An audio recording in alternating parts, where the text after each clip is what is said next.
encontro semanal, mensal e diário de citometria de fluxo, diagnóstico integrado. A gente está no 4º mês, e que é o mês agora de julho de transplante de medula óssea, mas essa atividade a gente não podia deixar de trazer para discutir leucemia paramelocítica aguda. Eu vou apresentar a nossa convidada, a professora doutora Elvira Veloso. Ela é professora da Universidade de São Paulo, né? Trabalha no Hospital das Clínicas, além de ser a chefe do setor de citogenética do Hospital Israelita Albert Einstein.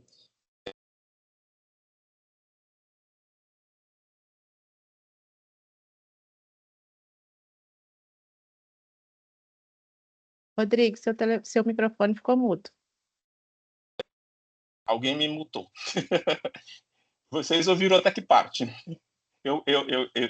Eu falando da doutora Elvira. Doutora Elvira, então, seja muito bem-vinda. A aula hoje é de leucemia paramelocítica aguda. É uma honra tê-la aqui conosco essa noite, e o palco é seu.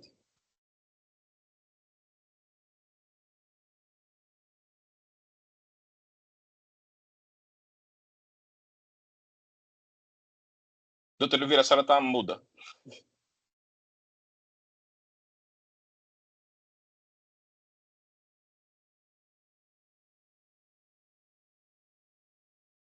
O microfone mudo.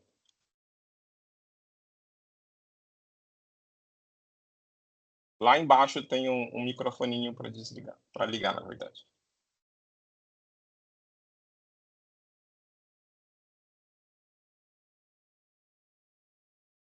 Pessoal, enquanto a doutora Elvira acha ali o microfone, é só lembrando que as perguntas são no chat, tá? Façam as perguntas, não fiquem inibidos, aproveitem, porque não é todo dia que a gente tem a doutora Elvira 8 horas da noite aqui compartilhando seu conhecimento, não. Agora dá para ouvir. Então, tá bom. Gente, obrigada, Rodrigo, obrigada a todo mundo. E eu até falando com o Rodrigo, que é legal, porque falar sobre leucemia paramelocítica aguda, porque que teve algumas atualizações do grupo brasileiro, né? O professor Rego, que trabalha com a gente, é o titular também, junto com o professor Wanderson na USP, ele acaba de publicar uns dados super interessantes na Blood, e tem também o consenso brasileiro. Quando a gente decidiu com o Rodrigo fazer essa aula, nem tinha isso, né? Então, fico super feliz de poder divulgar algumas coisas novas em leucemia paramelocítica aguda. E você sabe que esses 2 casos, que são casos realmente de vida real, foram apresentados em 2017. A gente fez uma reunião do Departamento de Clínica Médica lá do HC, e aí eu resolvi voltar a apresentar esses 2 casos para vocês. Então, o primeiro caso é uma menina de 36 anos, natural procedente de São Paulo, que tinha um sangramento vaginal com fluxo aumentado há 1 dia. E chegou no pronto-socorro no dia 1º de dezembro de 2016. Olha só a história dela. 15 dias antes, ela tinha uma dorsalgia, fez um hemograma no contexto dessa dor, tinha uma plaquetopenia, foi encaminhada ambulatorialmente para hemato. 2 dias depois, ela não melhorou, fez um hemograma que tinha novamente uma plaquetopenia, bacia hemoglobina de 10, tinha um leucócito bem baixo, de 1.000, um neutrófilo de 500. Foi, no dia seguinte, realizado o mielograma já tinha blastos, células imaturas, com esse núcleo irregular, convoluto, cromatina frouxa, com acentuada quantidade de grânulos citoplasmáticos.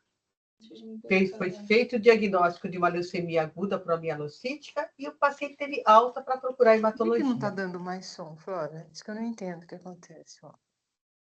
E aí, vocês estão me ouvindo? Estamos, doutora Elvira, pode ir. Então, tá bom. Então, aí ele foi, olha só, teve alta para procurar um hematologista. Isso é o dia a dia da gente. E ela vai procurar novamente o hospital, 13 dias depois, com uma hipermenorragia, um hemograma mantendo a pancitopenia, e aí ela veio para o HC. Quando chega no HC, ela tinha, além disso, um sangramento gengival às escovações, era uma paciente com obesidade, e o hemograma e o exame físico mostrava que ela estava taquicárdica, estava descorada e tinha algumas equimoses em membros superiores. Então, esse é o exame clínico dessa paciente que chegou no hospital. Bom, O hematologista chegou, foi avaliar o sangue periférico, viu que tinha uma plaquetopenia real mesmo, no hemograma, e tinha essas células blásticas hipergranulares. A hipótese diagnóstica nessa época foi uma leucemia promielocítica com coagulopatia associada, e foi solicitado, então, iniciar rapidamente o ácido alfa-transretinóico nessa dosagem, solicitados exames gerais e solicitado suporte transfusional. Esses são os exames realizados no mesmo dia, beta-HCG negativo, exames de função hepática, bilirrubina normais, não tinha alteração hidroeletrolítica, um DHL levemente aumentado, uma proteína C reativa também, um coagulograma sem alteração, mas um fibrinogênio baixo, com dedímero extremamente elevado. E o hemograma mostrava, então, uma hemoglobina de 9,5, eritroblasto circulante, reticulócito baixo, leucócito de 870, com 320 neutrófilos absolutos, um desvio à esquerda discreto, com a presença de 6% de blastos e as plaquetas de 23.000. Então, a paciente foi internada e encaminhada para a enfermaria de hematologia e recebeu, então, o ATRA, que são comprimidinhos, frio precipitado, plaqueta e um bloqueador de sangramento, né, menstrual. Foi feita uma avaliação medular com mielograma, imunofenotipagem e citogenética. Então, esse foi o nosso primeiro caso. O diagnóstico foi, então, uma leucemia promielocítica aguda, de risco intermediário, a gente vai falar para vocês.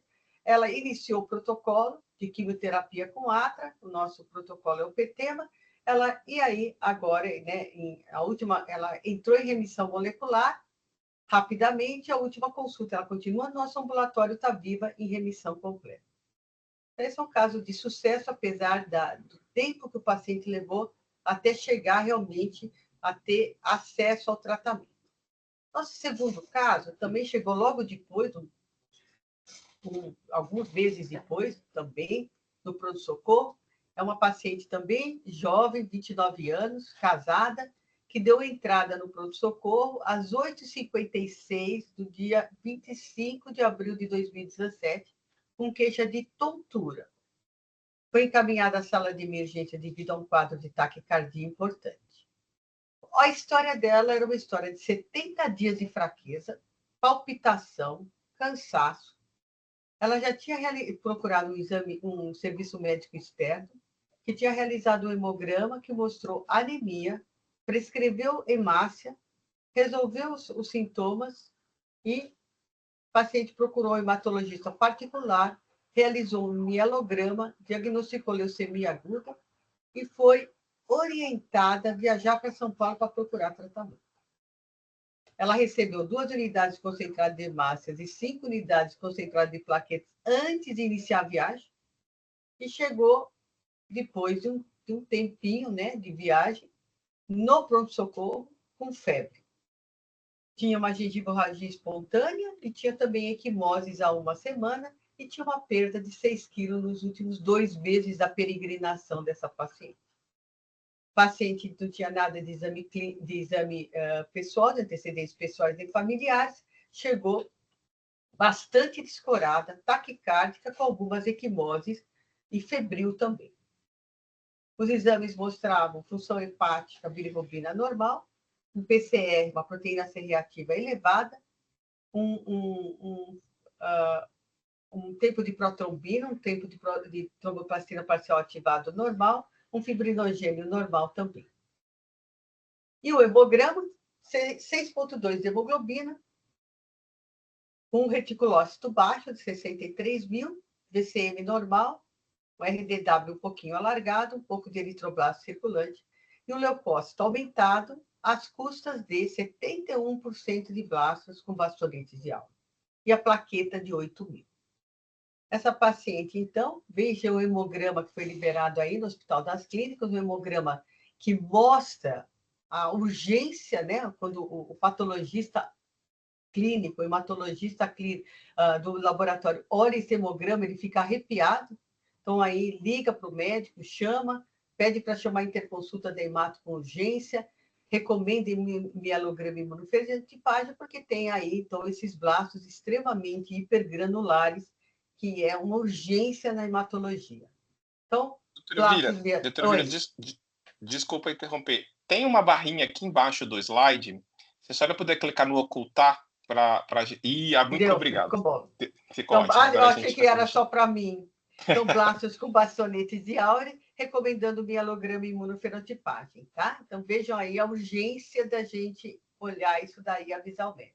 Bom, diagnóstico de blastomielóide granulares compatíveis com leucemia mieloide aguda do tipo M3, LPA, e era uma LPA com sinais de alarme, o paciente tinha tontura, tinha plaquetopenia grave e tinha uma leucocitose, que a gente vai discutir também, com alto risco também para desenvolver uma síndrome do Atra, que a gente também vai comentar.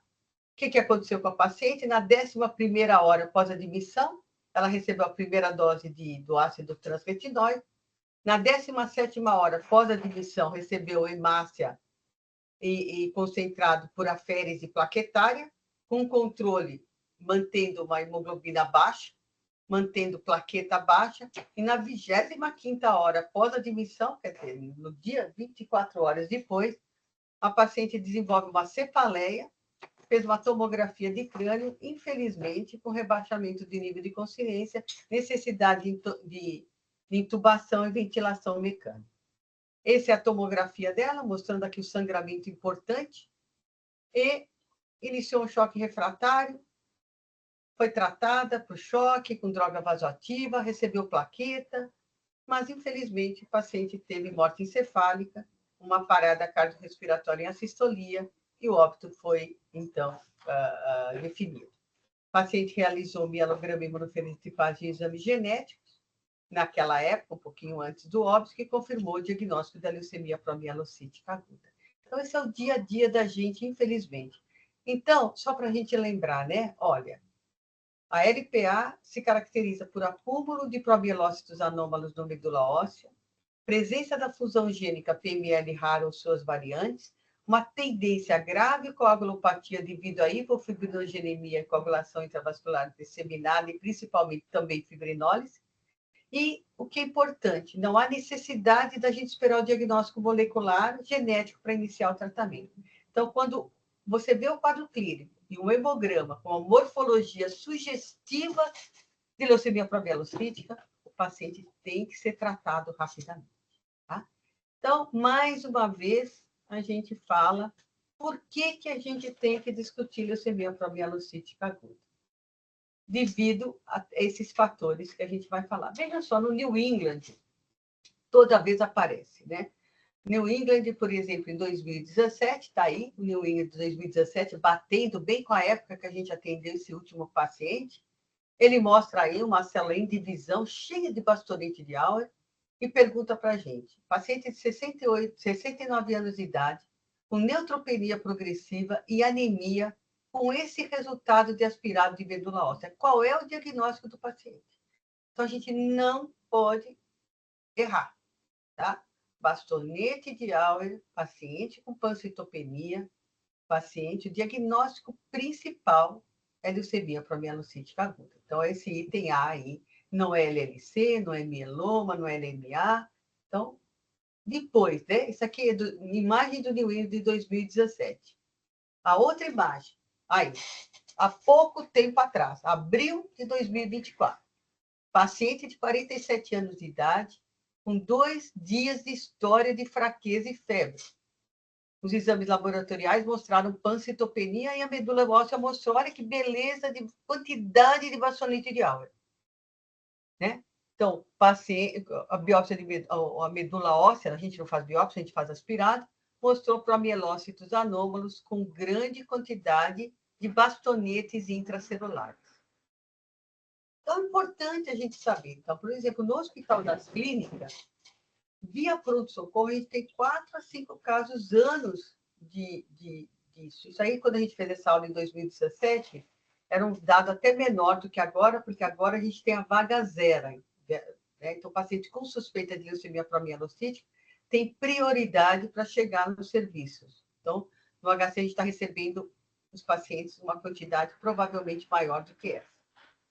É super importante. Tratamento nas primeiras horas faz a diferença. porque o paciente tem uma alta mortalidade inicial por sangramento, mas se bem tratado, ele tem uma alta taxa de cura, 80% a 90% de cura, e o paciente também, então, esses são os nossos dados importantes.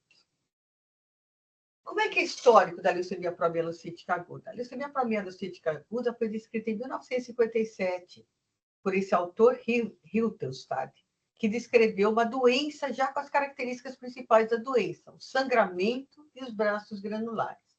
Em 1976, o Grupo Cooperativo Franco-Americano Britânico classificou essa leucemia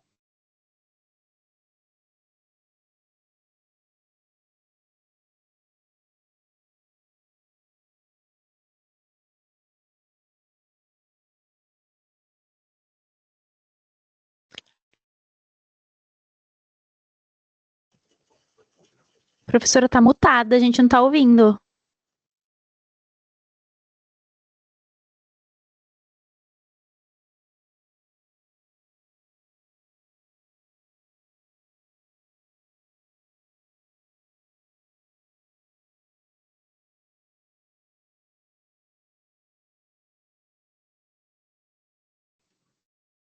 Eu não sei por que ele está mutando. Agora está bom, né? Assim. Tem alguma coisa que está mutando sozinho. Bom, mas de qualquer maneira, vamos lá. Então, a gente estava falando aqui da M3 variante, né? A descrição da doença, em 1957. O Grupo Cooperativo FAB, em 1976. E o reconhecimento da variante da M3 nos anos 80. Tá? Em 1976, essa lei da doutora Janet Holley, ela publica que essa doença era reconhecida por uma translocação cromossômica nas células anormais, uma translocação entre o braço longo do cromossoma 15 e o 17, naquela época direcionada como na região do braço longo do 15, na região 2, banda 2, e no cromossoma 17, no braço longo do cromossoma 17, na região 2, na banda 1. Hoje em dia, a gente sabe que o ponto de quebra no cromossoma 15 é na banda Q24. Então, essa o cromossomo normal está aqui, à nossa esquerda, o cromossoma 15 normal, o derivativo 15 com essa banda a mais, o cromossoma 17 aqui no meio, normal, e aqui à nossa direita, o cromossomo derivativo, cromossomo 17.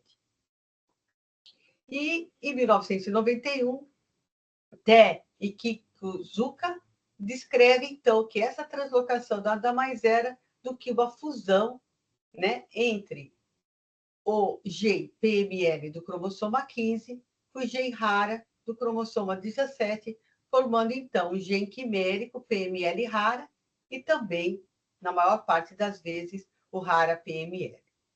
Essa, então, como é que a gente vê isso daqui? Esses pontos de quebra, né, ocorrem em 3 regiões diferentes do cromossoma 15, no gen PML, né, tanto criando, e sempre o mesmo ponto de quebra do cromossoma 17 no gen rara, criando, então, 3 variantes dessa translocação, ou dessa fusão, uma variante, um gen quimérico longo, um outro que é intermediário, e o mais curto, que são essas 3, então, esses 3 genes quiméricos que são formados aí, essas 3 RNAs que a gente tem. O que faz? Então, veja só, que a marca da doença genética da LMA promielocítica é essa translocação 15-17 equilibrada. Essa proteína de fusão é uma oncoproteína quimérica que ela é sozinha, é capaz de causar a patogênese da leucemia promielocítica aguda. Esse gen quimérico, ele faz com que exista um bloqueio na diferenciação das células, tá? Essa proteína quimérica, ela faz o silenciamento desses genes críticos para a diferenciação celular, leva a um bloqueio da diferenciação e uma expansão dessas células progenitoras, desses progenitores mieloides. E aí, outros eventos secundários genéticos vão levar, então, contribuem, então, para esse fenótipo da leucemia promielocítica aguda. Esse gene, o PML, o gene RARA, ele é um fator de transcrição que ele responde ao ácido retinóico. Esse ácido retinóico regula a diferenciação mieloide. E já o gene PML, ele é um organizador de subdomínios nucleares que estão relacionados a mecanismos de pós-transdução e ao autorrenovação das células-tronco. Então, quando ocorre o PML rara, você tem um bloqueio da diferenciação e uma resistência à apoptose. Então, as células param a diferenciação e elas deixam de morrer, criando, então, esse fenótipo da leucemia promielocítica aguda. A leucemia promielocítica aguda, como a gente já falou, ela foi reconhecida pela FAB em 1976, né, logo, como M3, e ela é mantida em todas em todas as classificações da Organização Mundial de Saúde e também na nova classificação do Consenso Internacional. Então, só para vocês verem, ela é mantida na OMS 2022 como leucemia promielocítica com fusão PML rara, e também vai ter um outro catálogo falando sobre as variantes da leucemia com o rearranjo do rara. Então, ela está aqui. Leucemia promielocítica aguda com a fusão PML rara. E essas são as outras que também podem ocorrer, onde a fusão não é com PML, mas sempre vai ter o rearranjo do gene rara, tá? Então, variantes ocorrem vários outros genes, sendo que o mais comum são esses que eu marquei em negrito. O ZBTB16, que ocorre na região do 11q23, e o STAT5B, que ocorre aqui numa região críptica também do 17q.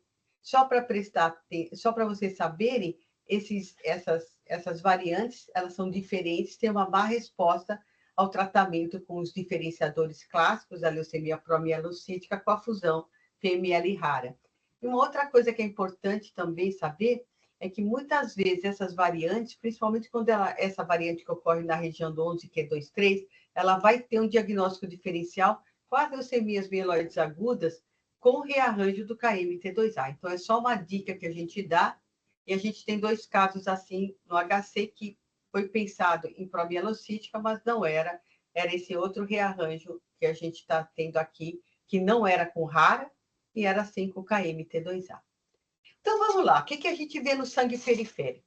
O que é importante? No sangue periférico, 2/3 dos casos tem pancitopenia, como no nosso caso 1. Então, muitas vezes, tem muito pouco célula, e você tem que sentar no microscópio e procurar uma célula. Se você achar uma célula anômala, com essas características, células grandes, a relação núcleo-citoplasmática não costuma ser alta, pode ter esse núcleo indenteado, pode ter um núcleo redondo, e se você encontrar uma célula com essa hipergranulação, com bastonetes de Auer, o diagnóstico fica muito sugestivo de leucemia promielocítica aguda. Mais uma vez, pânico, avisar o médico. Então, aqui outras células, aqui com um contorno nuclear mais irregular, aqui o bastonete de Auer, outras células aqui com bastonete de Auer. Essa é a variante hipergranular que ocorre em 80% dos casos das leucemias promielocíticas. O outro é essa variante hipogranular. Essa variante hipogranular, o núcleo é bilobado, geralmente, e você vê menos grãos. Mas muitas vezes aqui no meio você vai ter muito grão e os bastonetes de Auer também. Então, 10 a 20% dos casos tem a variante hipogranular. E a variante hipogranular, muitas vezes, ela não é paucicelular, você tem leucocitose. E o terceiro caso é a variante basofílica. Aqui tem mais uma. Eu vou agradecer aqui o doutor Erivaldo, meu colega no Einstein, que faz essas fotos super bonitas de todos os casos. Aqui para a gente ver aqui esses blastos bem aqui com contorno bem irregular, nuclear. Aqui outros, quando a gente consegue olhar no rabinho da lâmina, essas células aqui blásticas. Vejam aqui no meio uma célula bem hipergranular. E aqui mais um outro caso aqui também, quando a gente olha aqui onde tem mais células, aqui os neutrófilos, e aqui essas células bastante irregulares, e algumas delas com bastante granulação. Tem uma terceira variante, basofílica, o Erivaldo até me mandou uma imagem hoje, eu não consegui colocar aqui na aula, porque não abria, mas essa é de livro, né, de um artigo clássico aí, do Brich, de 1982, mostrando que estão células também que são mais basofílicas, mas você sempre consegue encontrar aqui no meio as células com feixes de Auer também. E o mielograma? O mielograma é isso, né? Vejam aqui, uma grande quantidade de células extremamente hipergranulares. A gente não tem feito citoquímica, mas por preguiça, mas é importante a gente fazer. Vejam aqui a quantidade aqui da peroxidase. Olha aqui a hipergranulação que a gente tem. Peroxidase super forte, que é importante a gente fazer. Nos consensos, a gente ainda mantém a citoquímica com peroxidase ou com Sudan Black para diagnóstico desses pacientes. E aí, mais umas lâminas aqui. Muitas vezes as células têm esses blebs. Vejam aqui essa célula com bastante bastante granulação aqui no meio também. E o próximo passo, além do mielograma, a gente caminha para a citometria de fluxo. E aqui na citometria de fluxo, vou agradecer a Lídia também, minha colega do Einstein, que mandou esse slide bem didático de como a gente enxerga a leucemia promielocítica na citometria de fluxo. O que é importante? Geralmente a célula, como é uma célula diferenciada, ela não mostra os marcadores de maturidade. CD34 e o HLA-DR são negativos. E como é uma célula grande e muito granular, você vai ter, então, esse SSC, a dispersão lateral elevada. Eles são positivos para marcadores mieloides, como 13 e 33, e o CD117. Pode ser positivo para o 64, mas o 15 geralmente é negativo. Pode expressar CD56 e o CD11, o CD11A, 11B são negativos. Raramente pode expressar alguns desses marcadores outros que estão aí descritos, como o CD14. E é importante saber que quando você vê uma leucemia mieloide aguda com expressão negativa de marcadores de percussores, CD34 e DR, a gente lembra também que isso pode ser uma característica da LMA com o NPM1 mutado. Mas aí a gente faz aí umas diferenciações que eu vou mostrar também. Os blastos também, que são da variante microgranular, eles são também parecidos, tá? E as expressões imunofenotípicas são exatamente iguais, pode expressar um pouquinho CD2 e CD34. E aqui tem uma associação, então, com aquela forma do BCR3, aquela isoforma, tá? E aí tem um dado também que a expressão de CD2 pode se associar à presença da mutação do FLT3 e TD. Vou mostrar para vocês aqui, são um gráfico aqui do HC, de uma tese da doutora Aline, que fez tese já faz um tempinho em leucemia promielocítica, marcação genética. Vejam aqui essas células com SSC elevado, marcadas aqui em vermelho. Vejam que essas células são CD34 negativas, são CD, aqui, DR negativo, elas expressam CD13, CD33 e não expressam CD64. Então, essa é a expressão. O 34 é heterogêneo, o CD117 pode ser baixinho ou também, e o CD13 também, a presença do CD13. Esse é um outro gráfico, também fornecido aí pelo pessoal da citometria de fluxo. Vejam aqui a expressão, né? Aqui, as células marcadas em vermelhos anômalas não expressam HLA-DR, expressam pouquinho CD34, forte MPO, tem aqui o 56 positivo, 33, 13, 117 e aqui o 71. Então, é uma marcação altamente sugestiva de leucemia promielocítica aguda.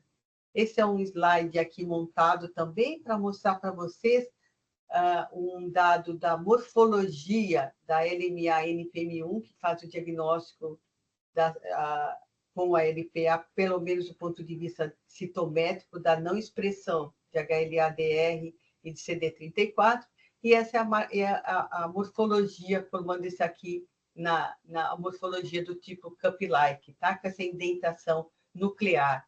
E aqui, como é descrito essa morfologia da LMA-NPM1 positivo. Agradecer aí a Marília, que montou esse slide também super didático aí, para a gente lembrar do diagnóstico diferencial da morfologia da LMA com NPM1 mutado.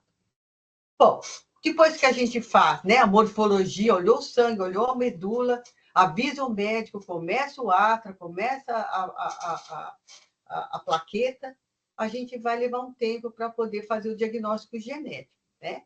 O cariótipo é o exame que a gente faz bastante, mostra aí, então, essa translocação entre o cromossoma 15 e o 17, aqui no meiozinho estão os derivativos do cromossoma 15, os derivativos do cromossoma 17, 10% dos cariótipos não tem a translocação 15 e 17, ela pode ser críptica ou ela pode ter uma variante que envolve, além do 15 e 17, mais alguma coisa. As anormalidades citogenéticas associadas ocorrem em 40% dos casos.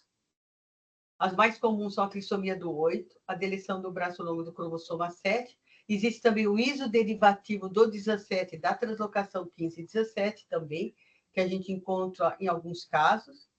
E aqui um cariótipo montado de um paciente do sexo masculino com a translocação 15 e 17, Q24, Q21, e aqui um outro também mostrando a translocação 15 e 17 para vocês verem. Não é tão fácil enxergar se o cariótipo não estiver muito bem bandado, mas com a experiência a gente vai. E o diagnóstico mais rápido, ele pode sair de 3 maneiras, né? Genético, ele pode sair pelo FISH, ele pode sair pelo PCR, ou ele pode sair por um teste de imunofluorescência. Eu vou mostrar para vocês os 3 testes que a gente pode fazer. O que a gente faz mais é o FISH, né? O FISH é a hibridização in situ por fluorescência, é uma teste tanto no HC como no Einstein.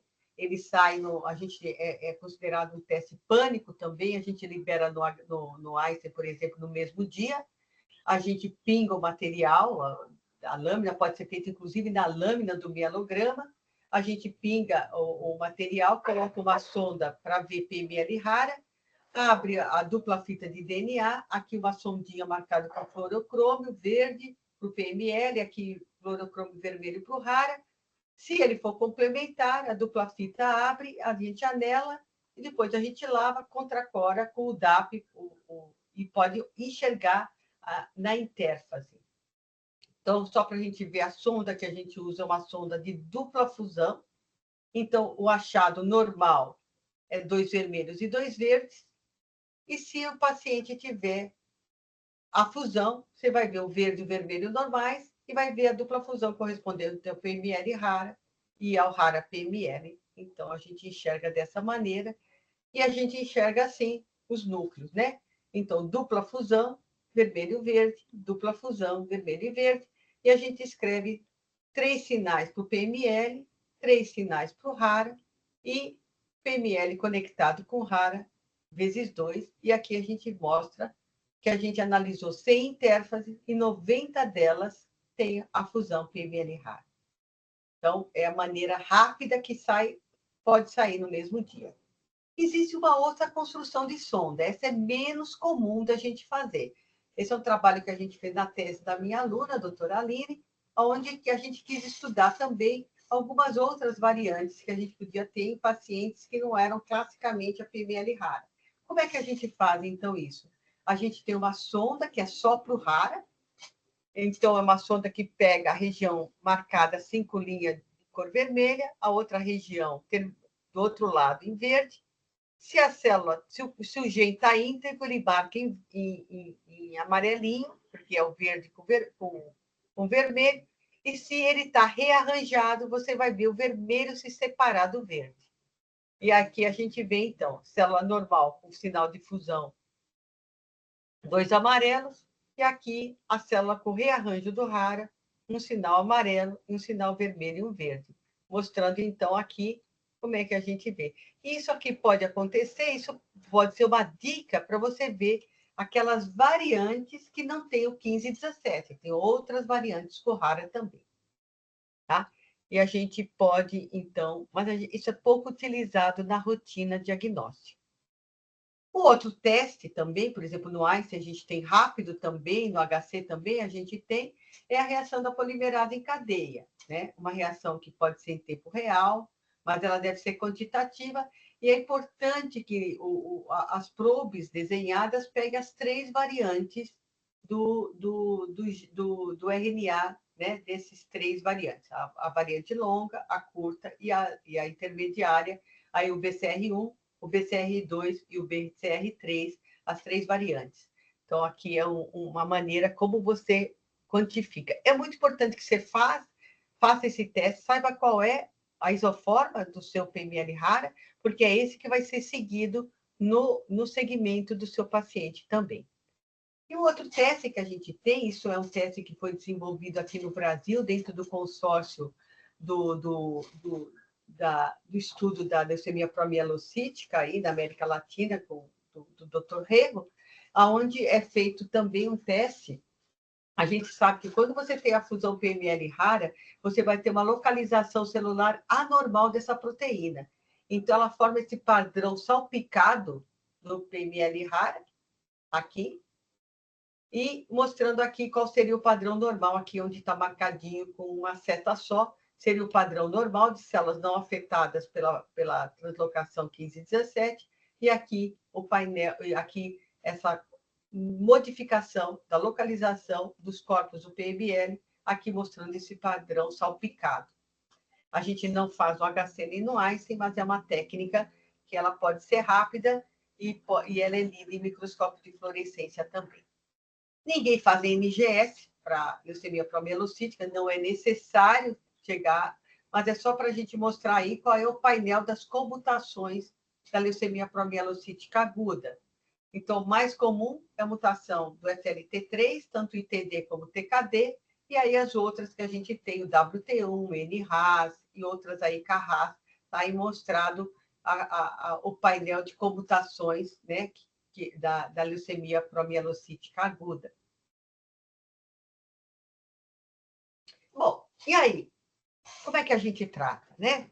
Em 1973, logo começou o uso dos antracíclicos, lembra? Começou a época que estava o grupo cooperativo FAB entrando aí para dizer para a gente que a leucemia era RM3, e com a introdução dos antracíclicos, né, que é a daunorubicina, a idarubicina, o quimioterápico clássico, a gente já começou a conseguir tratar os pacientes com leucemia promielocítica aguda. Mas o que se notou é que os pacientes tinham uma alta taxa de mortalidade da indução por sangramento.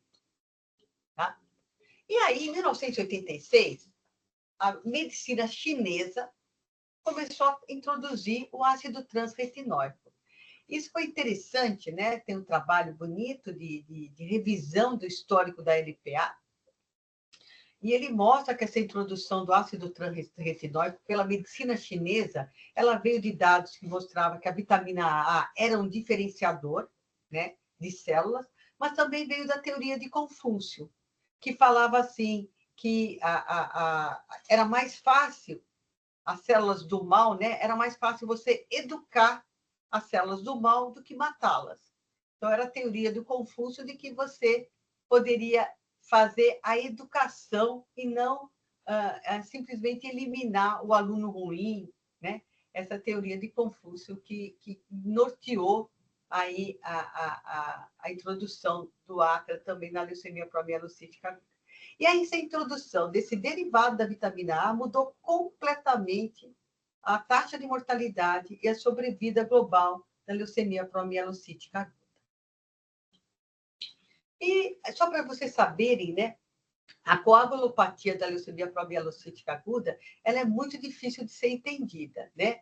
Mas existe um fator tecidual, dessas liberada pelas células promielócitos anômalos, que vão ativar a cascata de coagulação, e também, mas existe também uma hiperexpressão nos tecidos e também pelo promielócito anômalo de anexina 2, que é um ativador do plasminogênio para a plasmina. Isso vai fazer com que você tenha uma hipofibrinólise bastante importante.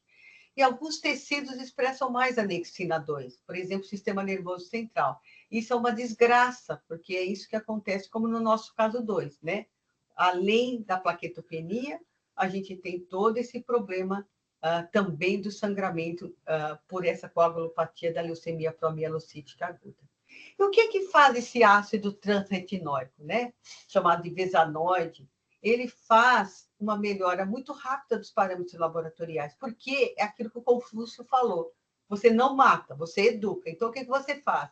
Essa droga, ela faz a diferenciação da célula. Então, olha que bonitinho aqui. Depois de 30 dias, o neutrófilo, ele não morreu, ele tem Auer. Ele diferenciou, ele não é ruim mais, ele não é mais uma célula do mal, mas ele está aí mostrando que essa célula aqui, anômala, está se diferenciando e não morrendo, liberando essas substâncias que causam a coagulopatia também, tem um papel importante na coagulopatia. Então, o tratamento inicial da LPA é sempre da inicial atra. É assim, chegou, pensou, começou, tá?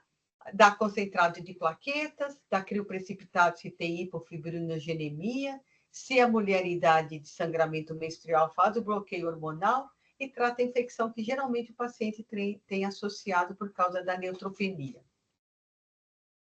Bom, e aí a gente viu, olha a curva de tratamento, né, de sobrevida dos pacientes depois da introdução do atra, né? Então, vejam aqui, a gente já tem uma curva de sobrevida que mudou profundamente, pelo menos nesse trabalho, né? Então, a gente utilizando os antracíclicos associados a um outro quimioterápico, ou não, que é o ARAC, com atra, para indução na consolidação e na manutenção, os pacientes tinham uma sobrevida bastante alta. Aqui eu vou mostrar para vocês como o hemograma define os grupos de risco da leucemia promielocítica aguda. Então, a gente tem aqui o tratamento da leucemia promielocítica aguda.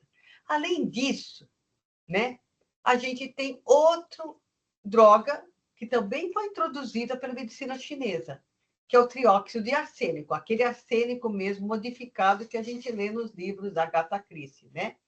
Então, vejam só, o que faz o trióxido de arsênico? Então, o atra, vejam só, né? O atra, ele age aqui embaixo, modificando aqui a transcrição dos genes que estão bloqueados pelo PML-RAR, levando à diferenciação. E aqui, o ácido transretinóico, ele modifica aqui o PML-RAR e vai fazer com que modifique a proteína PML-RAR e vai fazer com que ocorra a ativação de caspases, levando à apoptose das células. Então, você tem dois mecanismos.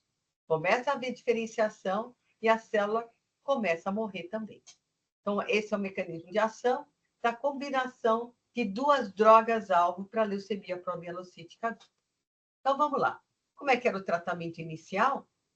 A gente fazia, então, com quimioterapia, um antracíclico e o atra, e a gente via aqui os pacientes... eu acho que faltou um slide, vou pedir desculpa. Na leucemia promielocítica aguda, tem 3 grupos de risco. Um grupo de risco que... isso é definido basicamente pelo hemograma inicial. Então, baixo risco, o paciente tem leucócito menor que 10.000 e plaqueta maior que 40.000. Intermediário, tem leucócito menor que 10.000, plaqueta menor que 40.000. E o alto risco, que está aqui embaixo, paciente com um leucócito maior que 10.000. Então, o paciente com leucemia promielocítica aguda, como no caso 2, que tem leucócito maior que 10.000, ele é um paciente que a gente chama de LPA, de alto risco. E aí, todos os tratamentos, hoje em dia, se baseiam nisso. Se o paciente é de alto risco, ele vai ter um tratamento diferenciado, que inicialmente era mais baseado em mais quimioterapia e mais quimioterapia. Enquanto que os pacientes de baixo e intermediário recebiam menos quimioterapia. Vejam que em todos os blocos do tratamento você vai ter o ácido transretinóico. Bom, e então, vamos ver o que aconteceu com isso. Então, a quimioterapia com atra melhorou aqui a sobrevida dos pacientes, aqui mostrando a sobrevida dos pacientes embaixo, para todos os pacientes, essa curva aqui de baixo, e para os pacientes de intermediários, né? O baixo risco, uma curva melhor do que do alto risco, e aqui também. Pacientes com alto risco comparando essa quimioterapia. Tem que comparar esse braço aqui com esse outro braço aqui também. Então, houve a melhora da sobrevida e da taxa de recaída dos pacientes. E no Brasil, o que aconteceu? O Brasil leva mais tempo, né? Aí a gente tem os primeiros 134 brasileiros com leucemia promielocítica aguda que receberam atra intracíclico. Vejam que tem aqui nessa sobrevida global uma queda muito grande da sobrevida global ao diagnóstico, nos primeiros dias, porque a mortalidade inicial pelo sangramento da coagulopatia, e um pouco aqui também de infecção, mas se depois o paciente sobrevive a essa fase inicial, a sobrevida global não é tão ruim, chega aqui aos 70%. E no HC, olha aqui, a gente tem a fase inicial dos pacientes bem mais antigos que tratavam sem atra, curva azul, os pacientes que usou atra, melhorando aqui, e aqui a sobrevida depois que ele conseguia, né, livre de doença dos pacientes. Ó, quem não tomou atra, praticamente ninguém sobrevivia. Quem usou atra começou a sobreviver. Então, isso é nosso controle histórico aqui da leucemia promielocítica do HC. Depois, teve um dado muito importante aqui na América Latina, com o professor Rego, que desenvolveu um consórcio, né? Isso é um consórcio que foi bancado pela Sociedade Americana de Hematologia, para os pacientes melhorarem a sobrevida aí dos nossos pacientes aqui na América Latina. Então, esse é o primeiro trabalho do grupo, utilizando os pacientes recrutados entre 2006 e 2010, utilizando um tratamento baseado naquele esquema que eu mostrei para vocês. Baixo risco, intermediário e alto risco, aumentando aí a quantidade da quimioterapia e mantendo a atra em todos os bloquinhos. Com isso, a remissão completa dos pacientes aumentou para 85% e a morte indutória caiu para 15%. A gente ainda tinha alguns pacientes que faleceram na consolidação e manutenção. Vejam aqui, e do que morreram? Os nossos pacientes continuam morrendo de hemorragia. É a causa principal ainda, mesmo com atra, os pacientes ainda têm. A causa principal é a mortalidade por hemorragia. Mas vejam a curva de sobrevida aqui, como já melhorou. A curva aqui cheia é a sobrevida global, e aqui a sobrevida livre de doença. E aí a melhoria de quase 30% em comparação com controles históricos. Então, o que teve naquela época? Necessidade de pequenos estoques de atra em salas de emergência em UTI e medidas educativas focadas em hematologistas e não hematologistas, que é o que a gente está fazendo hoje também. Mais uma vez, uma medida educativa para a gente poder reconhecer esses pacientes e poder tratá-los rapidamente. Isso agora tem, esse é o trabalho agora que vai ser publicado na Blood, que é a fase final, a fase, né, mais madura desse protocolo. A morte indutória continua em 15%, a gente tem recrutado aí 806 pacientes, agora de 2005 até 2020, e veja então aqui a sobrevida global dos pacientes aqui. O alto risco ainda tem uma curva de sobrevida, você vê que é inferior. Então, quem tem leucemia promielocítica com mais de 10 mil leucócitos ao diagnóstico vai ter uma sobrevida pior, mas se ele consegue a sobrevida aqui livre de progressão, livre de doença. Desculpa. E aí a recaída. Recaída aqui também, mostrando a recaída que agora já começa a reduzir para o paciente, as curvas começam a ficar parecidas. Então, esse é o resultado desse trabalho do consórcio latino-americano. E no HC?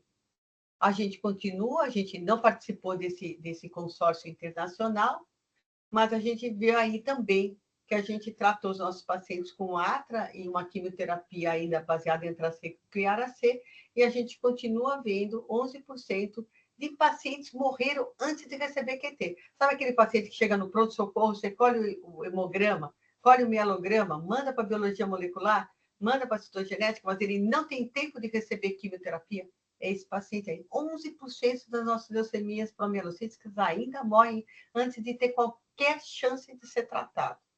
20% ainda morrem na indução também. Então, vejam só, tratamento com quimioterapia e atra, a nossa realidade é que a mortalidade precoce pode chegar até 30% em estudos de mundo real. E a gente vai ter também pacientes que vão morrer em missão completa por mielotoxicidade, por cardiotoxicidade associada aos antracíclicos, por mielodisplasia relacionada à quimioterapia, e a cardiotoxicidade aí, ela não é tão pequena. 5% dos pacientes podem ter complicações tardias e desenvolver insuficiência cardíaca congestiva. E aí, a gente vem agora ao tratamento da leucemia promielocítica aguda sem quimioterapia, que é o que a gente quer, né? A gente quer tratar a paciente com droga-alvo. A gente não quer dar drogas que agem em todas as células, inclusive nas células boas. A gente quer tratar só a célula alterada. Então, o tratamento atual da leucemia promielocítica aguda é uma leucemia que se baseia em ácido transretinóico e trióxido de arsênico. E aí a gente vai ter os trabalhos iniciais já do tratamento da LPA não alto risco, ou seja, a LPA que tem menos de 10 mil leucócitos, só tratados aí o estudo inicial do grupo italiano e germânico austríaco. Esse é o trabalho publicado no New England inicial. Vejam aqui a sobrevida do paciente que tomou atra em preto e arsênico superior a quem tomou atra e quimioterapia, tanto para sobrevida livre de evento como para sobrevida global. Vejam que essa curva aqui chega a quase 100%, né, dos pacientes vivos. E aqui a atualização agora foi apresentado, esse é o trabalho, desculpa, em 2017, também um pouquinho depois, com um número maior de pacientes. Veja só, baixo, intermediário, e a gente vai ter, então, a sobrevida livre de eventos, 97% versus 80% para quem fez atra com quimioterapia, a recaída, quase nenhuma, 2% versus 14%, e a sobrevida global a 50 meses, né, que é 4 anos, chega a 99% dos pacientes que tomaram atra e ato. Tem trabalho da medicina chinesa que os pacientes são induzidos em casa com esses eles têm um trióxido de arsênico que é bioral, aqui o que a gente usa não, é parenteral. E agora no IRRA também, a gente teve a primeira apresentação dessa terapêutica, agora para a leucemia promielocítica de alto risco. Nessa situação, o que eles fizeram? Eles randomizaram atra, ato e doses bem baixinhas do antracíclico e da rubicina, versus o protocolo padrão, que era o atra com idarubicina. E aí eles viram, esse é o tratamento, né, baseado, veja que o tratamento com a droga em estudo, né, o tratamento em estudo, ele é bem mais curto do que o tratamento aqui de manutenção do tratamento convencional, que chega aqui a 2 anos. E o que é que mostrou esse trabalho inicial? Mostrou, né, que os pacientes que fizeram ato e ata tiveram uma resposta completa de 93%, 7% morreram antes da resposta, 90% no grupo que fez a quimioterapia com ata. E aqui a gente pode ver também a recaída e a sobrevida, aqui a probabilidade de sobrevida dos pacientes que fizeram atra e ato e pacientes que fizeram quimioterapia.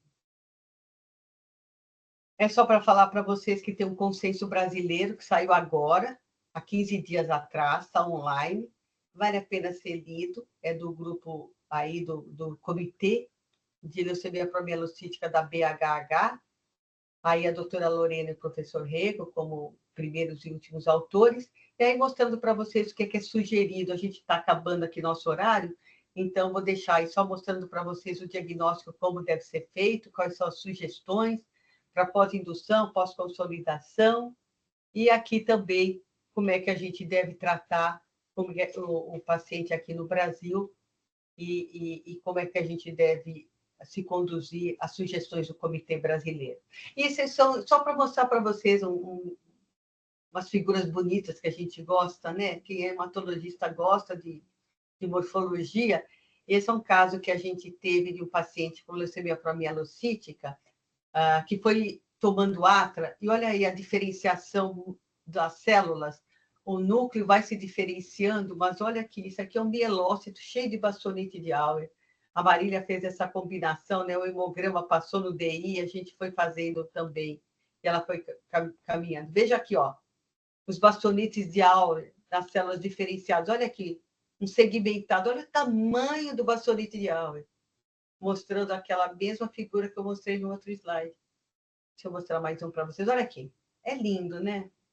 A gente muitas vezes tem dificuldade quando a gente vai dizer no hemograma se a célula é um promielócito, um mielócito ou não. E veja assim, olha aqui, a quantidade de feixe de Auer, né? Um fagocel, mas só que é um neutrófilo, tá?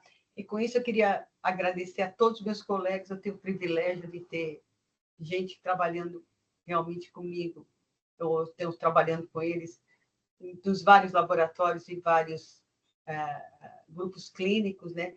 Então, agradeço a cada um dos colegas, dos parceiros que fazem com que a gente trabalhe muito bem, goste muito de trabalhar no que a gente faz.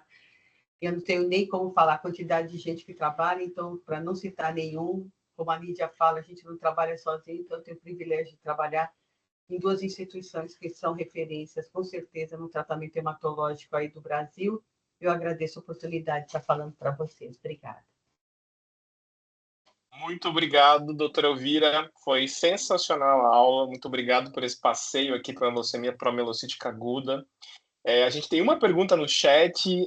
Eu queria até compartilhar inicialmente que realmente a gente que trabalha na hematologia e quando estava na hematologia no laboratório do hemograma, era uma dúvida sempre, né? E esse bastão com bastonete de Auer, esse meta, a gente vai soltar como doença, não vai soltar como doença, o médico vai achar que ele não está melhorando, como que funciona, né? Então a gente ficava sempre em dúvida. E eu lembro de ter entrado ali na citogenética do Einstein uma vez e perguntado da senhora, como que eu vou liberar esse hemograma aqui? E a gente sentou no microscópio para decidir, né, o que ia sair de nota lá no hemograma. Isso realmente uma saudade que tenho aqui de trabalhar com a senhora. E a pergunta que a gente tem é sobre as alterações cromossômicas, ou as variantes, né, o 5, o 11, se elas têm algum significado prognóstico. Na verdade, tem, né? A gente tem muito pouco dessas variantes, né? A primeira coisa que eu falo é assim, todos os casos, a maior parte dos pacientes com 11 e 17, para tomar cuidado, eles não eram rara no 17, eles não eram rara, eles eram 11 do KMT2A. Então, a primeira coisa importante é isso, tá? Você pega uma citogenética com translocação 11 e 17, ele pode ser variante rara, mas ele pode ser o KMT2A e a leucemia é uma leucemia KMT2A. Essa é a primeira dica que eu dou. A gente tem 4 casos no HC de 11 e 17 por KMT2A e uma por variante rara. Então, essa é a primeira coisa. As variantes raras são muito difíceis de serem definidas. Tem duas coisas que eu chamo de variante. Variante da leucemia, variante rara, é aquela que envolve o rara e não é o PML. Tem a variante do PML rara, é aquela que é 15, 17 mais alguma coisa, ou é aquela que é críptica no cariótipo. Mas a fusão gênica PML rara existe. Então, precisa tomar cuidado só quando a gente fala. Tem a variante da translocação 15-17, que é aquela que é críptica ou que tem outro cromossomo envolvido. Mas a fusão é a mesma. Essa trata tudo igual. E tem a variante, as leucemias com variante do raro. Essa daí sim. Para cada uma delas, você tem um significado prognóstico diferente e a resposta aos agentes diferenciadores é diferente. Tá? Pode ser responder a rara, pode responder ao atra, como não pode. O 11 e 17, a gente tem um paciente que não respondeu a nada. 11 e 17 variantes. Lá no HC, a Luciana e o Israel têm a probe para o 11 e 17. Então, isso a gente consegue. Acho que é o único local que tem assim, que a gente conseguiu definir assim, tem.